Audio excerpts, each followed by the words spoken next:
Snap back, play action. Taking a shot, throwing pass, caught by Manning at the 10. Eludes a Boilermaker to the 5. Omar Manning dives. Touchdown, Nebraska.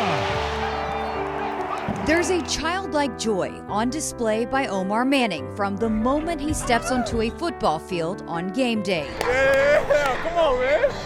A love for the game discovered at the age of 6 when he joined his first team, the Oak Cliff Titans.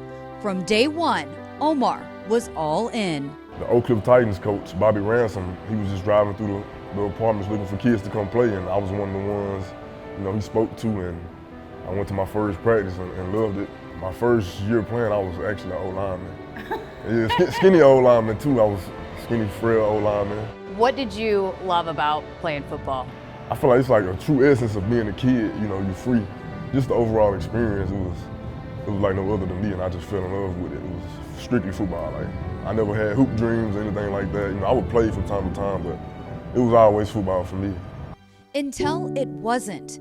When Omar had no desire to play the game he loves, that's when he knew something was not right. Just like every day I was down, in the morning I didn't want to get out of my bed. Start the day I had no motivation. And for football, that's a first for me because I love the game. It's something I hold dear to my heart. So me waking up not having any motivation and being sad for the most part, that's when I knew I need to seek help.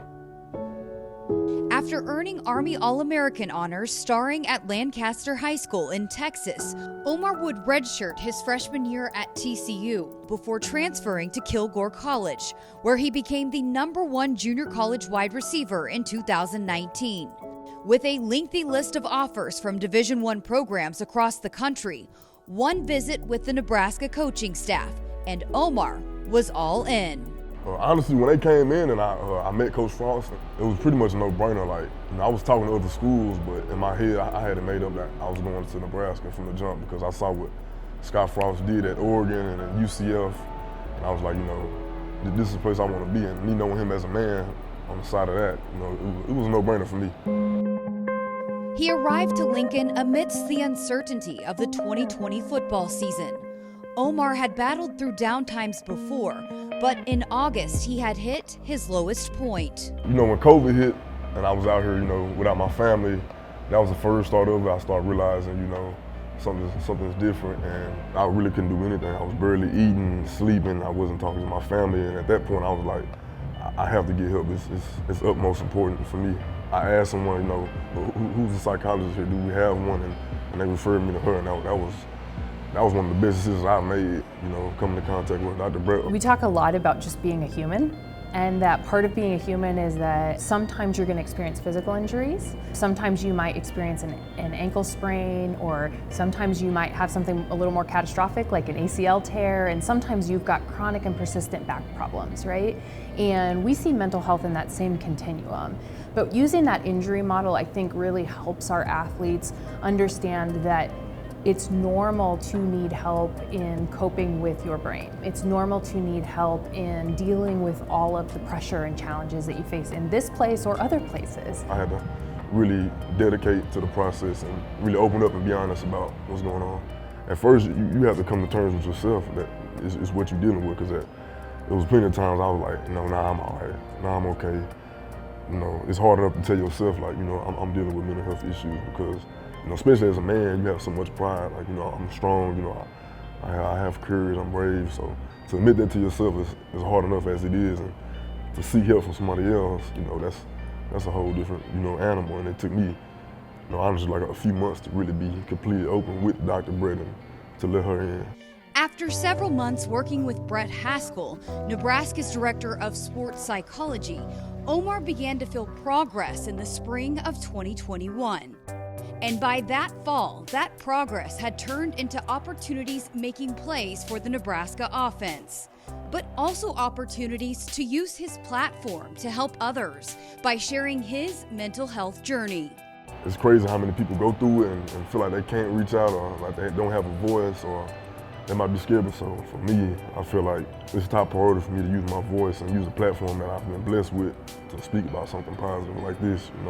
It can change a lot of people's lives. And I know what it did for me to reach out for help, and And I think I'm a strong individual. I don't think it made me weak. I feel like it really shows your strength and your courage to actually come out and say, you know, hey, this is my life, this is what I deal with. It's just like any other injury that you have to overcome. So when you see these really admirable people who do phenomenal things in their lives express that, yes, I have a brain and a heart too, and that I have to take care of those in order to keep doing the things that I love, I think it's really normalizing for the rest of us. So I think it just means so much to have athletes like this who are willing to not just have the courage to go and take care of themselves in the first place, which is the bravest thing that they could have done, but then they really feel compelled, they feel a responsibility to help others because they don't want others to feel alone or feel the stigma and prevent the other people from going and getting help as well. It was a big weight off my shoulder because my whole life I didn't really know what I was going through, and now for me to learn, you know, so many new things and have a whole new perspective about it, honestly, it's turned me into a whole new person. You know, the way I approach situations and other people, I'm always kind. You know, I was before, but now it's like intentional because you never know what someone's going through and how your words and, you know, what you pass on to the next person can do for them. There is no denying Omar Manning's appreciation to step onto a field as a Husker each and every game day. On display, a love not just for the game, but also for the place that helped him rediscover that childlike joy playing football. I'm extremely grateful, you know, to be at a place like this. Not too many places, you know, put an emphasis on, you know, the mental health, you know, for athletes. And it's almost like it was meant to be, because who knows if I was somewhere else, you know, if I would have got the same help and attention from someone like Dr. Brett. So she's a very important person to me. And this place is also very important to me and all of the people I've met who've helped me on my journey. Holding, now guns toward the end zone, passes, caught, touchdown, Omar Manning, what a grab in the end zone. I just thought about, you know, everything I went through, and, you know, it could have been easy for me to, you know, give up and tap out. You know, I know a lot of people probably would have, but I was able to persevere and keep going. You know, also like with the help I had, I'm forever grateful. You know, I think I showed on the field as well. You know, off the field, my coaches, you know, my brothers, you know, and everyone in this program. I try to be a positive light, you know, because they have poured a lot into me, and I'm forever grateful for that. I'll never forget about it.